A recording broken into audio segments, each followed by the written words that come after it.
Hi. Wednesday morning. இன்னைக்கு பிரம்ம முகூர்த்த பூஜையோட 55வது நாள். இன்னைக்கு பார்த்தீங்கன்னா, என்னோட மார்னிங் 4:50க்கெல்லாம் வந்து ஸ்டார்ட் ஆயிடுச்சு. ஏன்னா, நேத்து தம்பி சீக்கிரமா எந்திரிச்சு அழ ஆரம்பிச்சிட்டான் அப்படின்றதுனால 4 மணிக்கு முன்னாடியே நான் வந்து எந்திரிச்சிட்டேன். எந்திரிச்சுட்டு வழக்கம் போல வாசல்ல கோலம்லாம் போட்டு முடிச்சதுக்கு அப்புறமா, இன்னைக்கு 4:30க்குள்ள நல்லபடியா பிரம்ம முகூர்த்த பூஜையை வந்து பண்ணி முடிச்சிட்டேன். நம்மளுடைய சப்ஸ்கிரைபர்ஸ் நிறைய பேர் அடிக்கடி கேட்குற ஒரே கேள்வி, அக்கா அமாவாசை அப்போ பிரம்ம முகூர்த்த பூஜை பண்ணலாமான்னு சொல்லி கேட்குறீங்க.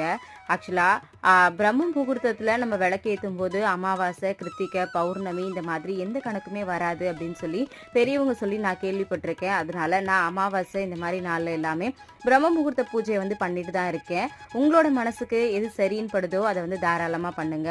பிரம்ம முகூர்த்த பூஜை பண்ணுற எல்லாருடைய வேண்டுதலும் சீக்கிரமாகவே நிறைவேறணும் அப்படின்னு சொல்லிட்டு எல்லாருக்காகவும் நான் வந்து ப்ரேயர் வந்து பண்ணியிருக்கேன். என்னோட வேண்டுதலும் சீக்கிரமாக நடக்கணும்னு எனக்காக ப்ரே பண்ணிக்கோங்க. மறுபடியும் நாளைக்கு பிரம்ம முகூர்த்த பூஜையில் பார்க்கலாம்.